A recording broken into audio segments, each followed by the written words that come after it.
This is Marcus Whitney's audio universe. Like, you gotta do the work. You gotta show up and just do the work.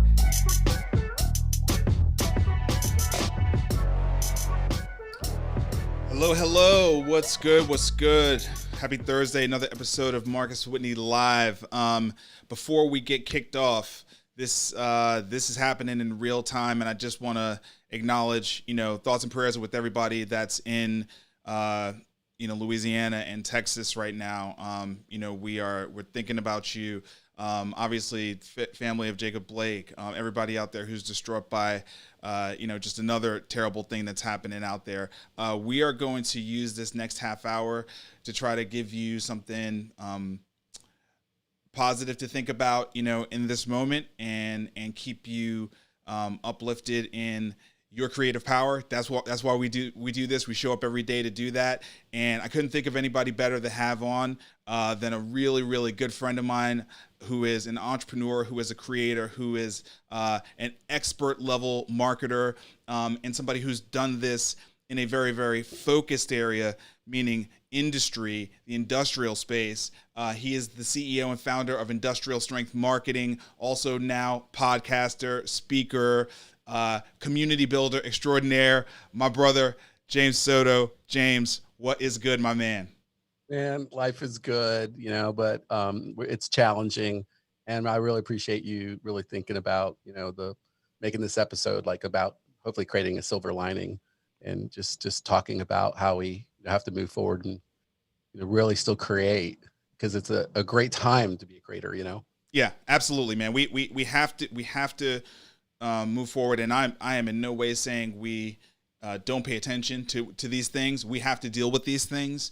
But we're going to talk about the power of marketing, and you can use this to make the world a better place, right? You know what I mean? So let's give people that, man. Cause I know that's the beauty of, that's the beauty of entrepreneurship, is you get to match your passion and a purpose, something the world actually needs, with money, not so that you can become rich, although if you want to, that's fine, but the sustainability of it, right? You know what I mean? When it generates money, it can be sustainable, and you can make that impact even more. And that's what we're here to talk about. So without any more sort of prologue, James, you have been an entrepreneur in the true sense of the word for 2 decades. You've been building a business. You've stuck with that business. They talk about the magic 5 years. I think you started ISM 2003. Is that right? Yeah, 2003. Yeah, right. So just if you can, talk a little bit about where you were in the early 2000s that led you to start this, and if you could just talk about what the last 17 years have been like running an agency, a super specialized, focused agency in a really, really important, large segment of our economy. Yeah, I think coming into it, first off, I really identify as an industrial, just to begin with. My father was in manufacturing 42 years. My sister, I worked my way through college on the plant floor. My sister became an industrial engineer, came out in the 90s, and into the workforce, working for one of the fastest growing information companies through the 90s. And we're involved in lots of areas, but one in particular was around the conversion from analog to digital as the cellular networks were being built out. So had a great chance to get involved in that industry, like swinging way above, like my weight class, and got a chance to go out to CTIA, which essentially was where that technology convergence was happening as they were building out, what we all know is the digital networks that we live on mobily. And so heard just some great keynotes out there. And, one of the executives just says something, one of the things that struck me was he said, you got to, make your way of doing business obsolete before the competition does. And so I've really built upon that and have built a philosophy that, really extends to making your way of living life, doing business obsolete before generational technology market forces or the competition does. So fast forward, a major industrial company was looking to pivot from print to digital. One of the largest, most historical industrial search sites, Google, was really merging. Yahoo was there. And I had that digital industrial DNA, which was really strange. And so I was working with hundreds of accounts, leading the digital transformation of taking folks to digital media in the industrial sector of all things, and really just saw the problem in the market, which was that, for the most part, in the manufacturing industrial sector, marketing was mismanaged or misunderstood. There was not a thing visibly I could see as an industrial focused marketing agency. People thought I was freaking crazy, and really created a company focused on helping companies make marketing the strength of their business. And that was the formation of Industrial Strength Marketing. And, this brings me to 2003. Since then, we've grown, and we're very fortunate to have created one of the most recognized brands in industrial marketing, period. We work on a global level, based here in Nashville, and have also spawned a few ventures here as well, supporting community building. And a project I'm really passionate about right now is Nashville Made. And that's about making way for makers and manufacturers in Nashville. So this journey has been wonderful. But I am truly born industrial, raised digital, had the Atari, programmed on my, couldn't afford the, the Commodore 64, I had the VIC-20, and moved my way up and really have brought, industrial to digital. I love that background story for two reasons. One, in my book, when I talk about the 8 core concepts, I talk about marketing being the most comprehensive, meaning it includes all of those previous concepts. And I love that you say you see yourself as an industrialist, right? You see yourself as an industrial person. Your dad was, your sister, industrial engineer. You were on the floors as a kid. It's like, you know it.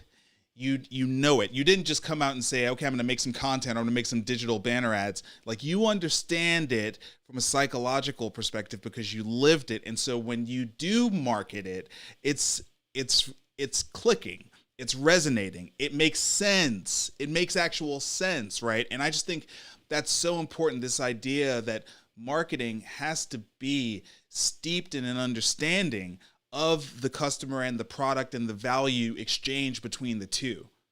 Yeah, I think you have to center on the customer and their experience, and profit will be your reward for that satisfied customer. And so I think this, you could read marketing, business theory, going back to the 70s, the 50s. These principles of customer-centered and customer experience are not new. I think what we have now is we've realized really, I think, our bad behaviors, as business people, as marketers.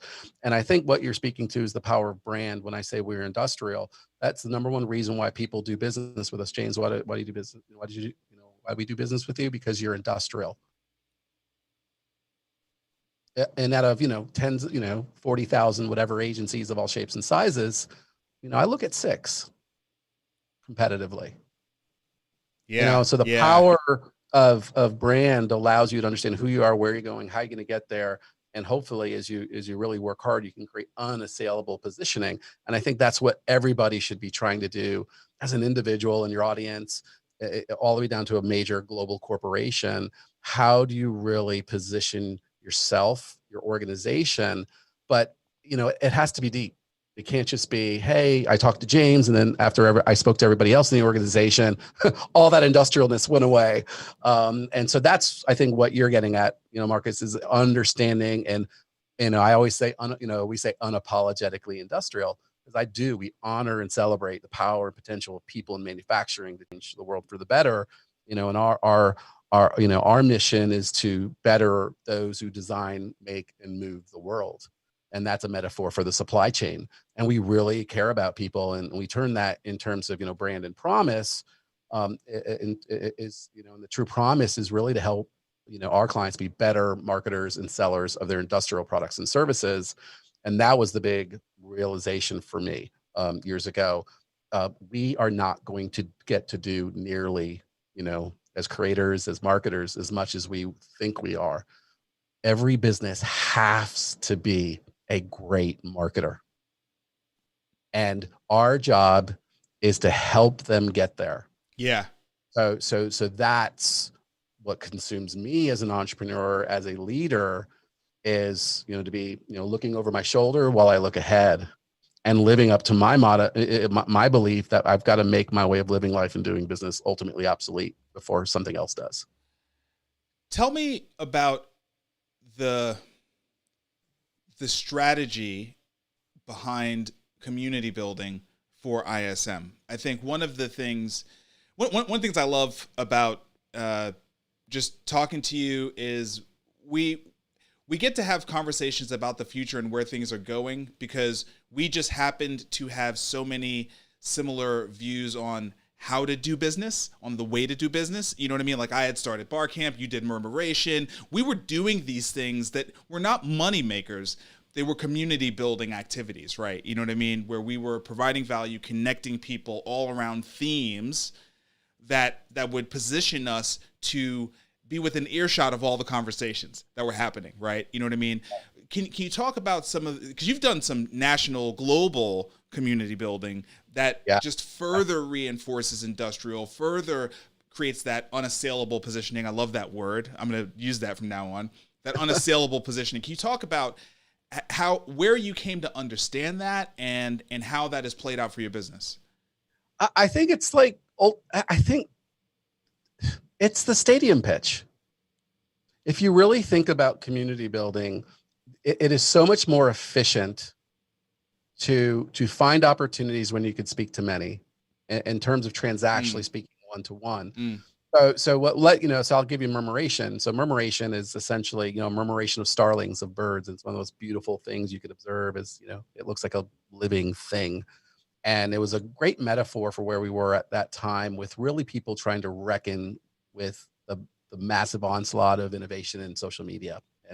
And it just wasn't utilized. It was early adopter stage. And so having met you before that with Bar Camp, which led off of like PodCamp, which was early podcasting, like, isn't that funny? Like, so my, and you spoke at that. So as we really looked at that journey, it was really us leveraging each other. You created that opportunity to create a community.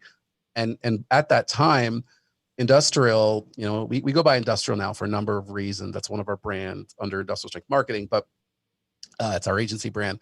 I think we kind of got to that point where we had to find the leverage ultimately, Marcus, and we had to get known, and we were in Franklin.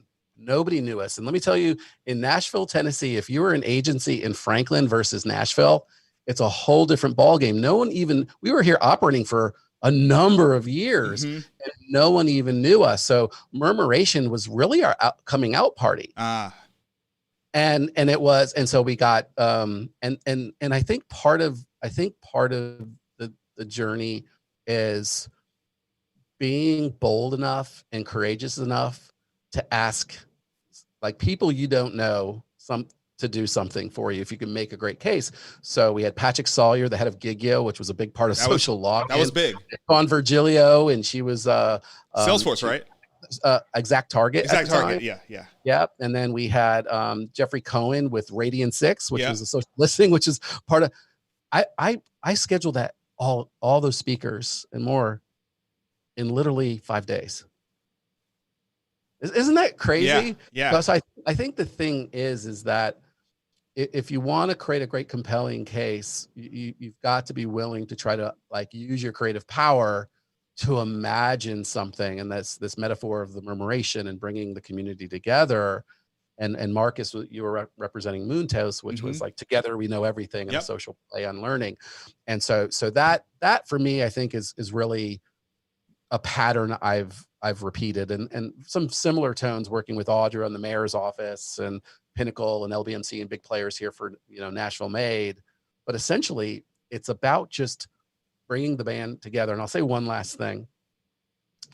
I think the fundamental problem that I react to in doing that is that when I see things where the left hand doesn't even know the right hand is there. And so Nashville lacks a very cohesive manufacturing and maker community. Like they're parts of it, they're niches of it, but a manufacturer and a maker have never been connected before, and they really do need to connect, because makers need to scale at some point depending on their business. I think Murmuration was a similar thing. I think National Made is what we're doing, which we're super excited about. And I think that's really the theme. Talk a little bit about Manufacturing Day. Oh yeah. So that's the big one. So here I was looking at, just doing my thing and with industrial, and I saw that these like three of the largest industry associations and the US Department of Commerce were getting together. They did this like Manufacturing Day thing, and they just like, we had 240 folks show up and host an event. And the whole thing was focused on changing the perception of making technology, making things, manufacturing, and really trying to change perceptions really for the next generation of manufacturing worker. And this was like students and everything from high school through, early stage careers. And so I called them. I called them. It's like, look, I have an industrial marketing agency. I see the massive opportunity. And that was the National Association of Manufacturers, Fabricators and Manufacturers Association. If you're in the industry, this is a big deal. Yeah. And I said, we're going to donate our agency services because we really want to help this become the movement it can be. And so fast forward, we put the biggest investment way beyond the business we had doing at the time and where the risk was for us in our trajectory in creating the business. But also it got us literally brought us to the top of the manufacturing ecosystem. I mean, NAM, drives policy and Department of Commerce drives the activation of manufacturing initiatives, into it. And so, fast forward, they're all clients now and partners. And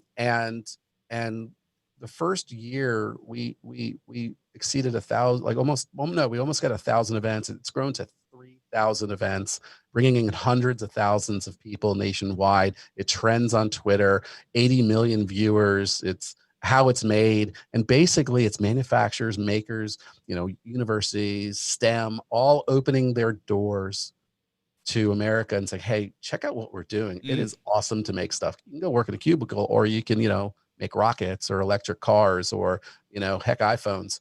So that was a massive breakthrough for us as an agency, but it more so, Marcus, every once in a while you have an opportunity to do something that really becomes your body of work. At the end of the day, what's your body of work? That's one of them. Yeah.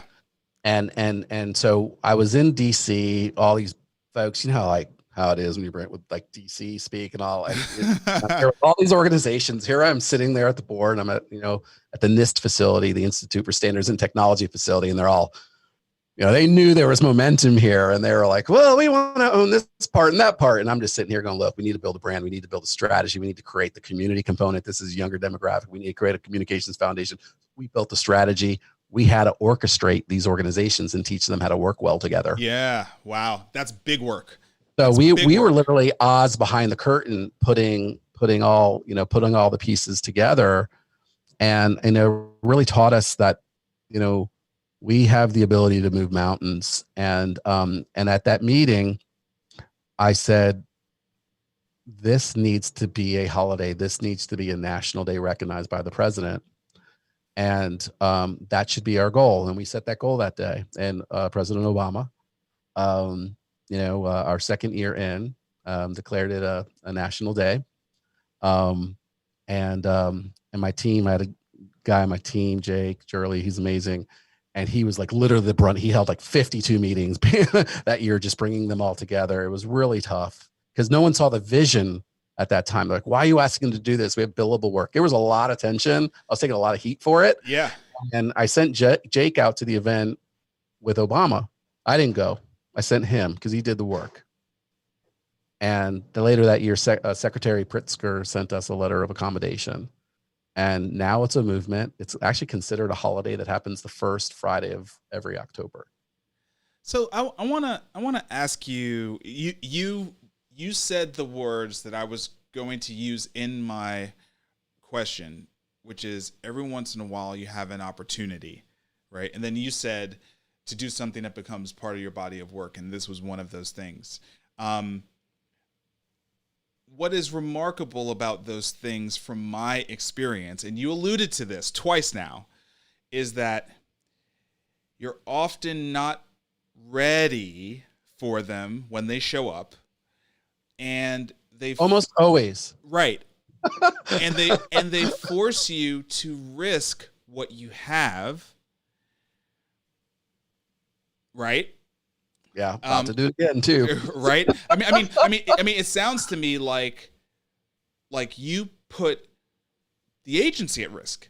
Now, on the other side of it, that was a one-of-one opportunity. Now it's done. You survived. You got through it, and ISM is the organization that orchestrated that, drove those parties to understand the value of the brand they had. We built it. Right. Yeah. But along the way, yeah, that's where the blood gets spilled, right? Man. Right? Yeah. And one of our core values is tough love. And that's something you're always constantly learning about as you do it. And we had to give out a bunch of tough love to organizations that really had to learn how to do a grassroots, socially driven, digitally driven initiative. And and I think the whole point of we've talked about risk a lot, Marcus, in our journeys together, is that part of risk is also self-awareness. and really being understanding, and checking yourself sometimes while you do it. But one of the things I read recently is I think it was from Jeff Bezos, and he was preparing his remarks to speak to Congress for the first time, and they wrote it up as a very emotionally intelligent letter he wrote, and essentially, he spoke to, there's just sometimes you've got to do things where when you get all the constructive feedback and the critique and criticism and pushback, if you really feel it's the right thing to do, you have to do it and put everything you got into it. Even if it's the worst thing for you, it affects your reputation, it affects what people think of you. How many of us as individuals, as entrepreneurs, as business leaders, it reminded me again of that, of going, think about, and it's important that we communicate that to folks, saying, I've heard you, this is really tough. We put $150,000 of pro bono that first year. Yeah. And we gave it 2 more years after that. And then we started getting paid. Yeah, that was the part I wanted to make sure you said, right? You know what I mean? Is that you you put in $500,000 billable. Like, that's not even, how do you actually even equate that, right? Well, we were over that. We were 300,000 the first year of actual. Yeah, right. Exactly. Right. Yeah. Exactly. Yeah. Right. And then it's not just a monetary thing. It's your team looking at you like, dude, what are we doing here? Right. Right. But you had to stick with your gut on it, because you knew this was a make or break opportunity for you, for your organization, for this team, in a way that swapping that out for $150K of transactional revenue wouldn't have been. Is that fair to say? I mean, I don't want to put words in your mouth. No, absolutely. It's the timing. Everything's timing. If you wait to when it looks like a great opportunity, it's too late. Right. It's and I don't know if this applies. Amara's law. Familiar with Amara's law? No, I don't think I know. You're going to teach me today. It's cited often when they speak about AI, and it's a noted futurist, right, back in the 60s, Amara. And basically, we tend to overestimate the short-term impact of things, and specifically technology. Mm-hmm. Right? Yeah. Okay. I think in life, and then we underestimate the long-term impact. So, that's used as a metaphor for AI. Right. I think that also applies in business too. I saw the fact of the long-term play because I knew we weren't going to make any money on this thing, you know, but man, our brand, they know us. Dude. That is the top of the freaking manufacturing food chain. Yes. I mean, FMA is the biggest part of putting on FabTech, the second largest trade show every 2 years. You know, Yes. it's like you just don't get that. I speak at their leadership team meeting events on marketing. I started it. I was the first chair of their marketing and sales subcommittee. Look at my LinkedIn resume. That's all because of one phone call I made and some hurting I put my team through. And now it's their point of pride. It's now their body of work. And that's what makes me happiest. Yeah. Yeah. And that's why they go see Obama, not me, even though he's, in full disclosure, man, he's one of my heroes. So, So, man, we could have a whole episode just about that one act of leadership that you just talked about, sending your team instead of you going to see your hero. Let's end just quickly talking about the fact that I have plenty of guests on this show, and I will never diss them when their setup is not great, but I will give them big ups when their setup is fantastic. Your setup is fantastic. You've been investing in getting ready to really drive things once again from a content perspective. And full disclosure, I was on your show and you hooked me up with the guidance I needed to get the Rodecaster Pro. I got it. It has changed my life since I've had it. 50 something episodes later, it's like I can't imagine doing things without it. Talk about where you're seeing things from a podcasting and content marketing perspective today. Yeah. So coming up through the 90s, in 94, the formation of Yahoo, in 98, Google started to form and really impact industry in, the early 2000s. Come on. I mean, it's mainstream now, in terms of podcasting, and, we all have good advisors, and one of my great advisors is Drew McClellan of the Agency Management Institute. And I went to, 3 years ago, went to a course on, growing your business through content. And really, he just published a book, Sell with Authority. And he's one of our guests on our podcast, Industrial Strength Marketing Podcast.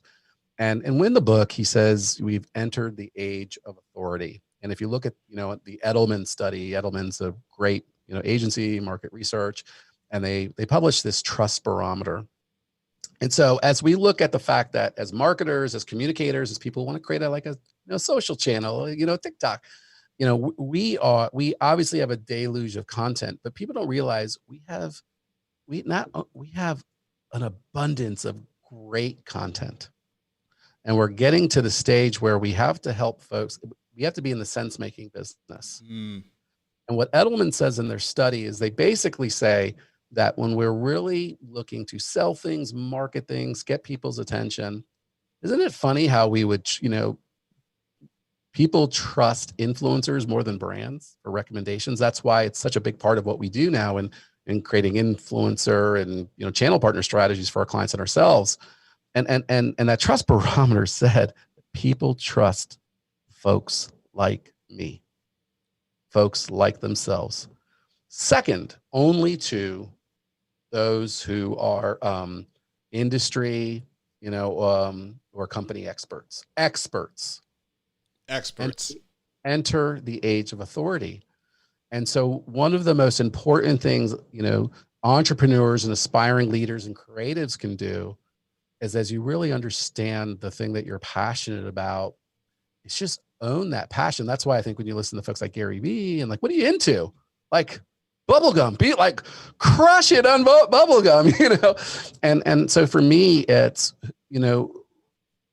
we're in the world of empathy. Our brain is wired towards story, and you've got to really connect with people on that level. And we have to target with people with empathy. So now for me, I'm not a big fan of ads, and just things are not genuine. I would rather, if we're marketing to recruit truck drivers, I would rather have truck drivers telling a real freaking story, good, bad, and ugly. Mm-hmm. It's the age, it's the era of authority, but, authenticity. I hate that word because it's a buzzword now as well. It's just be yourself. Yeah. So to that end, you've got a new podcast live, right? Yeah. Yeah. Industrial strength marketing. It's focused on helping, leaders and marketers like duke it out and with the goal and passion and positive energy to make marketing the strength of their business. And we're in. Marcus is a guest. You have a good episode, man. We went long though.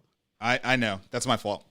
It was me, but it was a really good time. But yeah, we're super excited about it. And we're gonna see everybody every week on that. Awesome, man. Well, look, dude, it is always great to chop it up with you. I think we need to circle back and have you back on again, but we're at the end of our 30 minutes. So with that, I'm just going to say, go out there, follow James at James Soto ISM on Twitter, on Instagram. You can find him on LinkedIn. He's got this new podcast. I already put it up on the screen, Industrial Strength Marketing. Make sure to go subscribe, give him a fat 5-star review. We need those 5-star reviews with the podcast game. We need please. It just start. We're industrial, so it's niche. So like you guys come and if you like what you hear, just share a little love. Come on, we're going mass market here. Come on, hook him up. He just gave you like 30 minutes of gems. The least you could do is go subscribe to the podcast and give him 5 stars. Come on, y'all. And also back to the authority thing. That's why I wrote this book, Create and Orchestrate. So please, if you haven't already picked it up, pick up a copy. Create and Orchestrate. James is holding it up right now. The podcast, Marcus Whitney's Audio Universe, everywhere that you listen to, subscribe to podcasts, Apple, Google, Spotify. You can find me online everywhere at Marcus Whitney. And that is it. This was a super uplifting, inspiring half hour from me. Thank you, James, for being a guest on the show. And brother, you're welcome back anytime. I'll probably have to bring you back here sooner. We have more to talk about for sure. But with that, y'all have a great rest of the day.